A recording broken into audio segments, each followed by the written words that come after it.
तो अभी तक जो कुछ भी हमने पढ़ा वो सारा था मोशन इन वन डायमेंशन, या वन डी मोशन भी बोलते हैं उसको, स्ट्रेट लाइन मोशन भी बोलते हैं।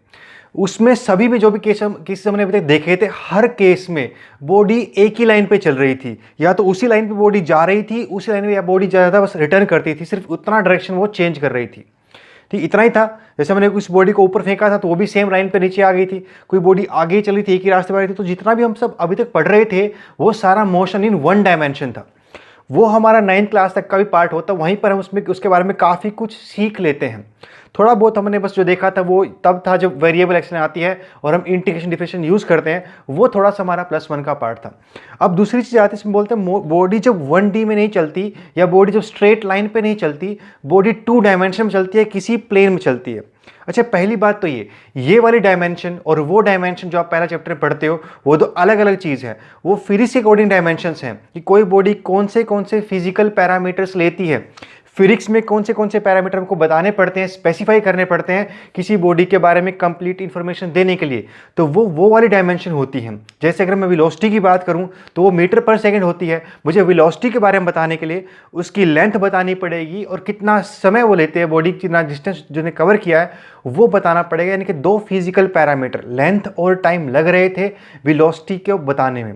तो वो वेलोसिटी या स्पीड के लिए सेम लगता है, स्पीड को निकालोगे तो भी मीटर पर सेकंड ही आएगा। तो वहां पे वो जो स्पीड या वेलोसिटी थी वो 2 डायमेंशन थी, लेकिन फिजिक्स के अकॉर्डिंग। अब यहाँ पे जो बात कर रहे हैं हम वो मैथमेटिक्स के अकॉर्डिंग बात हो रही है। यहाँ की जो डायमेंशंस हैं वो मैथमेटिक्स के अकॉर्डिंग है। यानी कि स्पेस में, हवा में बॉडी कितनी डायरेक्शन कवर कर सकती है, हवा में बॉडी कितनी डायरेक्शन कवर कर सकती है, तो ये वो वाली डायमेंशन है। या कितने उसको फिजिकल स्पेस के पैरामीटर्स लगेंगे हमको उसकी लोकेशन कंप्लीट बताने के लिए, ये वो वाली डायमेंशन है। तो ये डायमेंशन अलग है, ये मैथमेटिकल है, वो फिजिकल डायमेंशन थी। ठीक, तो वो उस मोशन को जो मैंने अभी तक पढ़ा था स्ट्रेट लाइन वाले को, वो मैथमेटिक्स के अकॉर्डिंग 1 डायमेंशनल मोशन था, बॉडी सिर्फ एक ही लाइन पे चलती थी, वही उसकी डायरेक्शन होती थी, या ज़्यादातर रिवर्स होती थी। अब हम पढ़ रहे हैं 2 डायमेंशनल मोशन। 2 डायमेंशनल मोशन मतलब जब बॉडी 2D में चलेगी, यानी कि प्लेन पे चलेगी, या उसकी डायरेक्शन वेलोसिटी की चेंज हो सकती है, या डिस्प्लेसमेंट की डायरेक्शन चेंज हो सकती है। देखो, डायरेक्शन की बात किस में आएगी, वेक्टर्स में ही आएगी। इसलिए जो बात कर रहे हैं हम या तो वेलोसिटी के बारे में करेंगे, डिस्प्लेसमेंट के बारे में करेंगे, एक्सेलरेशन के बारे में करेंगे, यानी कि वेक्टर्स वाली क्वांटिटीज़ के बारे में ही ये बात होगी, क्योंकि डायरेक्शन वहीं पे मैटर करती है। अगर वो स्केलर था तो वहाँ ज़्यादा मैटर नहीं करता है। ठीक, तो कोई बॉडी जिसकी वेलोसिटी की डायरेक्शन चेंज हो जाए और वो 180 डिग्री ना हो, कोई और एंगल पे हो, तो वो 2 डायमेंशनल बनती है। या कोई बॉडी की डिस्प्लेसमेंट किसी अलग डायरेक्शन में हो जाए जो 180 के अलावा कोई और हो, तो फिर उसको हम 2 डायमेंशनल मोशन में स्टडी करते हैं। ठीक, सिंपल एग्जांपल अगर हम लेते हैं तो जैसे कोई स्टोन है, सिंपल पत्थर को अगर आप फेंक देते हो हवा में, तो जो पत्थर है वो कभी सीधे रास्ते पर नहीं जाएगा, किसी एंगल पर अगर आप फेंकते हो। अगर वर्टिकली अपवर्ड फेंका आपने तो फिर तो देखो सीधा जाएगा, उसी रास्ते पे जाएगा, उसी रास्ते पे लौट आएगा। डायरेक्शन रास्ते में सिर्फ एक बार चेंज करेगा, और जब चेंज करेगा तो सीधे 180 पे घूमेगा। अगर 180 पे घूम जाता है तो उस चीज़ को हम 1 डायमेंशनल मोशन मान करके स्टडी कर सकते हैं। ठीक है, उतना जैसे कॉन्सेप्ट वहाँ था वैसे ही यहाँ पर भी है। अब देखो, जो क्या था कि हम अगर कैलकुलस मेथड से चलें, यानी कि जब एक्सेलेरेशन वेरिएबल मान करके चलते हैं, तो हम उन क्वेश्चन को सोल्व कर सकते हैं जहाँ पे एक कांस्टेंट रही हो, वो भी सोल्व हो जाते हैं। लेकिन एक कांस्टेंट मान करके दूसरी चीज़ उल्टा सोल्व नहीं होता, यानी कि ए वेरिएबल होगा तो वो सोल्व होगा, वो गलत आ जाएगा। तो ठीक वैसे ही यहाँ पर भी है। अगर आप 2D मान करके 1D क्वेश्चन को सोल्व कर दोगे तो आंसर आ जाएगा, लेकिन 1D मान करके 2D क्वेश्चन सोल्व करोगे तो फिर वो गड़बड़ हो जाएगी, वहाँ आंसर नहीं आता। तो 1D के कॉन्सेप्ट से उसको सोल्व नहीं कर सकते आप, लेकिन उससे 1D सोल्व हो सकता है। ठीक, तो आपको सिंपल समझ में आई होगी बात कि जैसे स्टोन को मैं किसी एंगल पे अगर फेंकता हूं तो वो जो स्टोन हमारा होता है वो हर बार अपनी दिशा बदल लेता है, हर बार अपनी डायरेक्शन चेंज कर लेता है, और वो डायरेक्शन कुछ भी होती है अकेली 180 नहीं होती। तो वो एक मोशन हमारा ऐसा होता है जिसको हम 2 डायमेंशनल मोशन कहते हैं। या कुछ भी जो मैं इस बोर्ड पर बनाऊंगा, छापूंगा, एक डायरेक्शन के अलावा कुछ भी जो भी छापूंगा तो वो हमारा 2 डायमेंशनल मोशन हो जाएगा। एक एग्जाम्पल मैंने लिया है, जैसे कोई बॉडी है, पहले 2 मीटर इस तरफ गई, हॉरिजॉन्टली गई, फिर थोड़ा सा इस एंगल पे चली गई, तो ये मोशन भी हमारा क्या हो गया, 2D। अगर सिंपल कोई एक ही तरफ जाए जा रही है तो उसको हम 1D से सोल्व कर सकते हैं। क्लियर पॉइंट समझ में आया यहाँ तक? तो 2D कहते किसको है, जब बॉडी 2 डायरेक्शन लेती है, 2 डायमेंशन में चलती है, दो इसकी दिशाएं बदलती हैं, तो बोलते हैं उसको 2D में। अच्छा, ये 3D भी हो सकता है। जैसे वही स्टोन की अगर हम बात करते हैं तो अभी तो वो स्टोन वैसे 2D में सोल्व हो जाता है, हम उस प्लेन में देख लेते हैं। अगर कोई उस स्टोन को ऐसे आगे भी बढ़े, देखो क्या क्या हो रहा था, वो स्टोन अभी तो मैंने कहाँ फेंका, मान लो इस बोर्ड पे फेंका और वो ऐसे गया और नीचे आ गया। अगर वो स्टोन एक दिशा और ले ले, मतलब वो स्टोन क्या करे, ऊपर भी जाए, आगे भी जाए और इधर भी आए, यानी आपकी तरफ भी आए। स्टोन क्या करे, ऊपर भी जाए, आगे भी जाए और आपकी तरफ भी आए, तो फिर वो 3D बन जाता है। अभी तो क्या है, ये 2 डायमेंशनल मोशन है, मतलब स्टोन क्या कर रहा है, सिर्फ ऊपर जा रहा है और आगे जा रहा है, ऊपर जा रहा है आगे जा रहा है, कि 2 डायरेक्शन ले रहा है, एक वर्टिकल और एक हॉरिजॉन्टल, तो 2 डायरेक्शन ले रहा है। इसे बोलते हैं 2 डायमेंशनल मोशन या 2D बोलते हैं। या सिंपल भाषा में जो हमने पढ़ा था क्या था कि वो डायरेक्शन को लगातार चेंज करे जा रहा है। तो वो मैंने आपको यहाँ पे जो मेन पॉइंट था वो ये था कि डायरेक्शन चेंज करने से तो 3D भी बन सकता है, लेकिन 3D तब बनेगा अगर डायरेक्शन वो तीसरी दिशा में भी चेंज करे, मतलब वो क्या करे, वर्टिकली भी जाए, हॉरिजॉन्टली भी जाए और सामने भी आए, तो क्या बनेगा, वो हमारा 3 डायमेंशनल मोशन बन जाएगा। डायरेक्शन तो उसमें भी चेंज हो रही है सारी, लेकिन फिर वो 3D है। और इस केस में वो क्या हो जाएगा, सिंपल 2 डायमेंशनल मोशन हो जाएगा, जब बॉडी चल तो एक प्लेन में ही रही है लेकिन ऊपर नीचे आगे ऐसे बढ़ती रहती है। ठीक है भाई पॉइंट, तो समझ में आया क्या होता है हमारा 2 डायमेंशनल मोशन। तो अब ये यहाँ पे हम पढ़ने वाले हैं, 2D पढ़ेंगे, कवर सारा अपना 3D वगैरह सब हो जाएगा इसमें। तो मेनली तो ये मोशन इन प्लेन हम पढ़ने वाले हैं, कवर सारा होगा। क्योंकि 2D सीख गए आप, 3D तो अपने आप सीख हो जाएगा। थोड़ा सा एक्सटेंशन है, उसकी हल्की सी एक्सटेंशन है। सारी जो मेन दिक्कत आ रही है वो 1D से 2D में आती है। 2D से 3D कोई दिक्कत नहीं, बड़ा सिंपल सॉल्यूशन होता है, ज़्यादा कुछ फर्क नहीं होता। ठीक, तो समझ में आया अभी क्या था, ये था हमारे पास 2 डायमेंशनल मोशन होता क्या है। अब देखो इसमें दिक्कत क्या है, सबसे बड़ी दिक्कत इस चीज़ में यही है कि जब वेक्टर्स आएंगे तो वेक्टर्स का देखो, वेक्टर्स आएंगे तभी तो 2D की बात होगी। और जो वेक्टर्स आएंगे और जब हमें उनको जोड़ना घटाना वो सब करना पड़ेगा, ऐड सब्ट्रैक्ट करना पड़ेगा, तो वहां पर हमारे लिए भयंकर दिक्कत पैदा हो जाएगी। कैसे, ऐसे मैंने आपको एग्जांपल लेके बताया भी था अभी, कोई बॉडी है वो पहले डिस्प्लेस की 2 मीटर अलोंग हॉरिजॉन्टल और फिर कुछ इस तरफ चली गई वो 2 मीटर। अब आपसे कोई पूछे अभी टोटल डिस्प्लेसमेंट कितनी हुई, तो टोटल डिस्प्लेसमेंट इस केस में आप कैसे बताओगे, देखो 2 मीटर अलोंग, अगर मैं सिंपल ऐसे बताऊं तो 2 मीटर अलोंग ईस्ट और 2 मीटर अलोंग नॉर्थ ईस्ट अगर कोई बॉडी चली जाती है और फिर आपसे कोई सवाल पूछे कि इसकी डिस्प्लेसमेंट कितनी हुई है टोटल, तो फिर आप कैसे जवाब दोगे। आप 2 मीटर को जोड़ के 4 मीटर तो बोल सकते हो, लेकिन डायरेक्शन को कैसे जोड़ोगे, क्योंकि ये तो हमारे पास डिस्प्लेसमेंट थी। डिस्प्लेसमेंट तो एक वेक्टर होता है, वेक्टर के पास 2 चीज़ें होती हैं, डायरेक्शन और मैग्नीट्यूड। तो डायरेक्शन तो मैग्नीट्यूड तो जोड़ना हम बचपन से सीख रहे हैं स्केलर में, 10th क्लास तक हमने मैग्नीट्यूड जोड़ना ही सीखा है मैथमेटिक्स में, उसको यानी कि उसका स्केलर चीज़ें ही सीखी हैं। अब बात आती है 11th क्लास में कि डायरेक्शन में डायरेक्शन कैसे ऐड करें। ठीक, डायरेक्शन के अंदर डायरेक्शन कैसे ऐड की जाए, यानी ईस्ट के अंदर नॉर्थ ईस्ट को कैसे ऐड किया जाए, वो चीज़ है जो इसको अलग करती है बाकी पोर्शन से। और यहीं पे आके सारे खेल शुरू होता है, यहीं पे आके सारी बड़ी दिक्कतें स्टार्ट होती हैं। तो बड़े ध्यान सुनना है आपको, अगर हल्का सा पॉइंट मिस हुआ तो ये वेक्टर आपको ज़िंदगी भर तंग करेगा। पूरी फिजिक्स में आप 2 साल तक यूँ सोचते रह जाओगे कि भी शायद वेक्टर सीख लेते तो कुछ हो जाता, कॉन्फिडेंस कभी नहीं आएगा। तो सिर्फ जितना मैं कराता हूँ उतना सुनते चलो, आपको कॉन्फिडेंस आ जाएगा, एक टाइम के बाद हम क्वेश्चन सोल्व कर सकते हैं उतना। ठीक, क्या हो रहा है कि कोई बॉडी की डायरेक्शन में डायरेक्शन कैसे ऐड करते हैं, हमको वो सारे खेल अभी सीखने हैं कि डायरेक्शन में डायरेक्शन कैसे ऐड करते हैं।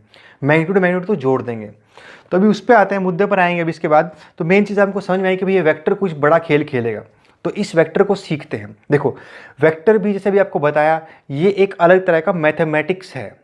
मैथमेटिक्स हमको टूल्स प्रोवाइड करता है, तरीके देता है कि चीज़ों को करना पड़े तो किस तरीके से किया जाए। ऐसे उसने हमको बताया डिफरेंशिएशन, यानी एक चीज़ में बदलाव देखा जाए दूसरे के हिसाब से तो कैसे देखें, उन चीज़ों को कैसे जोड़ा जाए जो बहुत ज़्यादा हो जाती हैं। इंटीग्रेशन में सीखा हमने।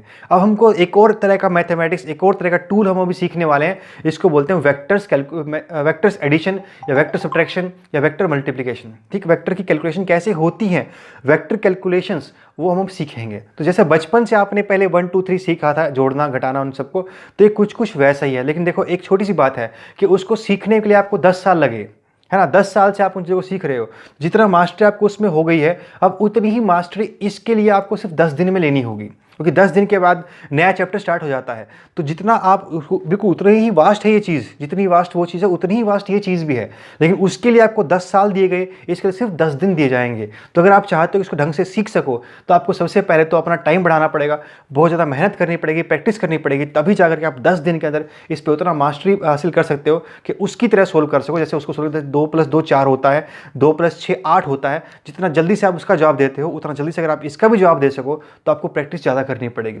ठीक, जो 10 साल का काम है वो 10 दिन में करना है आपको, तो दम तो लगेगा ही। ठीक, तो शुरू करते हैं इसको। जैसे आपने वहाँ पे शुरुआत हुई थी हमारी, सबसे पहले हमने नंबरों की पहचान की थी कि 1 2 3 कहते किसको हैं, बाद में जोड़ेंगे ना उसको।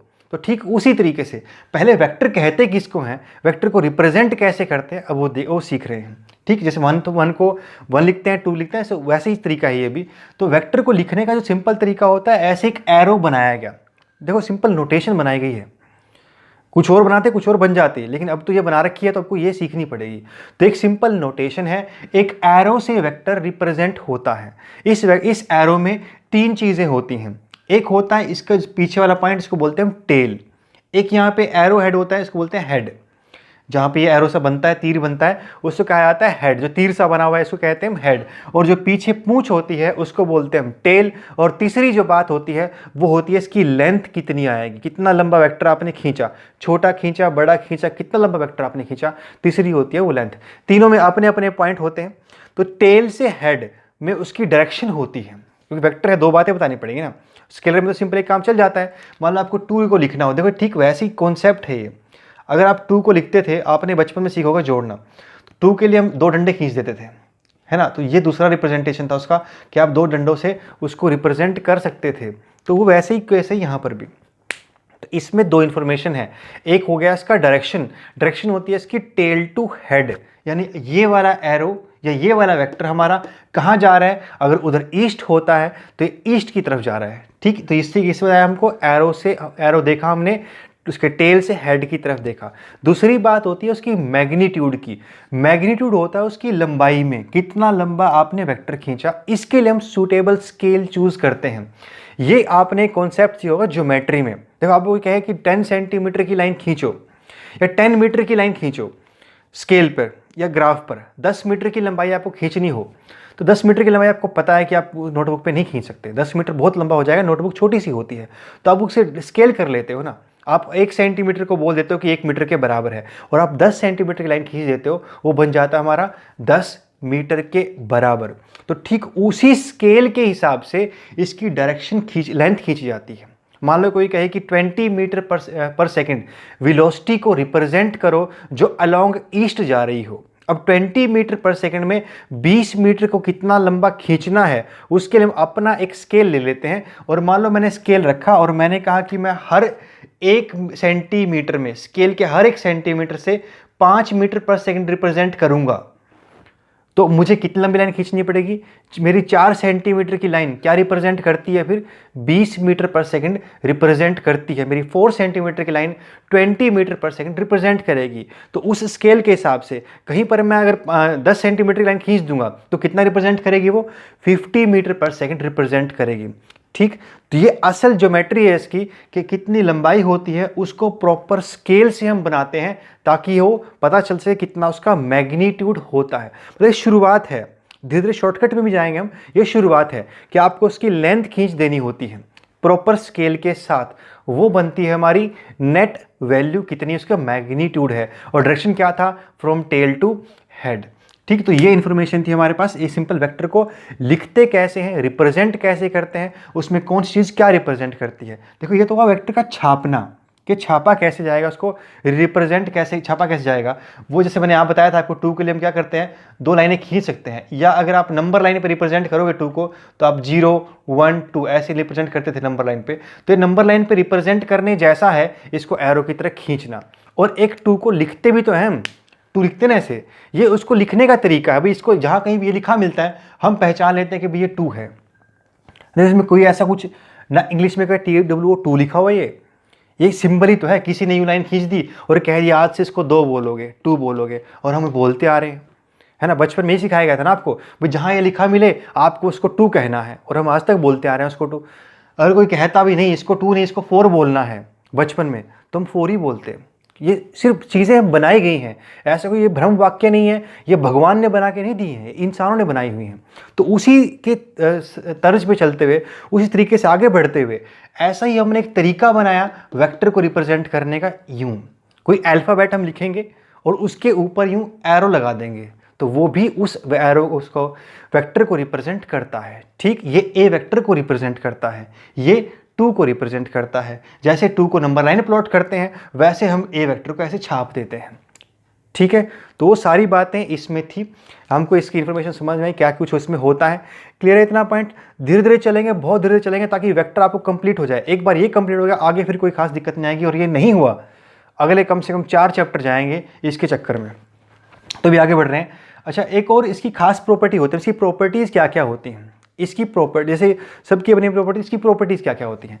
तो इस वेक्टर की एक प्रॉपर्टी होती है कि इसको आप इसके प्लेन में, प्लेन जैसा कि ये बोर्ड बताया है, ऐसा एक प्लेन, इसको इसी प्लेन में आप कहीं भी पैरेलल डिस्प्लेस करवा सकते हो।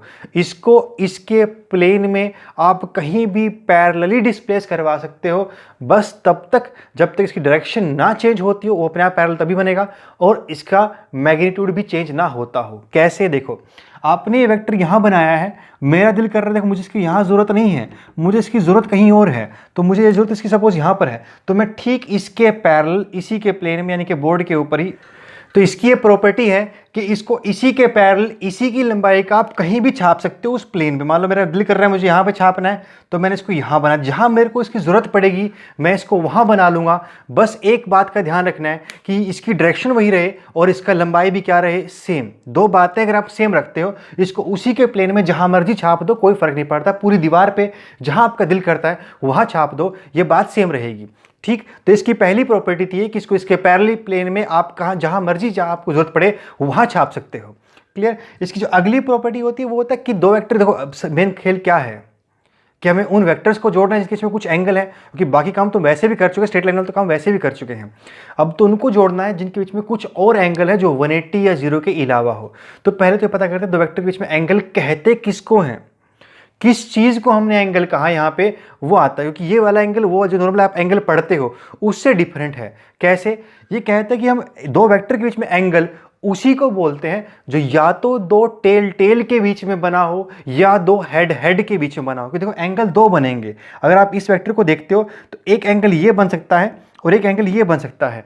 तो हम एंगल उसको, वो डिफाइन होता है एंगल कि एंगल बिटवीन 2 वेक्टर वो होता है जो उसके 2 टेल टेल या हेड हेड के बीच में बना हो। क्लियर करता हूँ थोड़ा पॉइंट और। ऐसे यहाँ मैंने बना के दिखाया। एक तो मान लो ये हमारे पास ए वेक्टर था और इसके ठीक नीचे हमारे पास एक बी वेक्टर था, तो ए वेक्टर के बी वेक्टर के बीच में एंगल कौन सा हो जाएगा, ये हो जाएगा। अब ये क्योंकि कौन से बीच में है, टेल टेल के बीच में ये हमारा एंगल है। हाँ, आप इसको हेड हेड के बीच में बना सकते थे। कैसे? अगर मैं इसको, मुझे पता है इसके पैरेलल डिस्प्लेस कर सकता हूँ, तो उसकी वो प्रॉपर्टी कैसे यूज़ होगी, मतलब इसको मैं इसमें कैसे यूज़ करता हूँ, मैं इस वेक्टर को थोड़ा पैरेलल इसके खींच लेता हूँ पीछे। मतलब इस वेक्टर को मैंने इसके पैरेलल डिस्प्लेस करवाया और यहाँ छाप दिया, इस वेक्टर को इसके पैरेलल डिस्प्लेस करवाया और यहाँ छाप दिया। अब ये एंगल बनेगा किसके बीच में, 2 हेड हेड के बीच में। और क्योंकि ये वर्टिकली अपोजिट है तो एंगल क्या बनेगा, सेम बनेगा। थोड़ा क्लियर होगा, थोड़ा नहीं क्लियर हुआ होगा। एक और एग्जांपल और लेता हूँ, वहाँ से क्लियर हो जाएगा। अब मान लो कोई मुझे कहे कि ये हमारे पास 2 वेक्टर हैं, एक वेक्टर हमारे पास ये है ऐसा ए वेक्टर नीचे जा रहा है, और एक वेक्टर हमारे पास ये बी वेक्टर ऐसे जा रहा है, और उसने हमको छाप के दे दिया कि ये वाला एंगल 120 डिग्री का है, ऐसे बना के दे दिया। और पूछा हमसे, या हमको सपोज कहीं यूज करना पड़ जाए कि एंगल बिटवीन 2 वेक्टर्स क्या होगा, ये सवाल सीधा पूछ लिया है, या यूज करना पड़ जाए, तो हम इस 120 डिग्री नहीं बोल सकते। हम ये नहीं कह सकते कि उन दोनों ए और बी के बीच में एंगल 120 डिग्री है, ये गलत हो जाएगा। क्यों? क्योंकि ये 120 डिग्री का एंगल तो एक वेक्टर के हेड और एक वेक्टर की टेल के बीच में बन रहा है।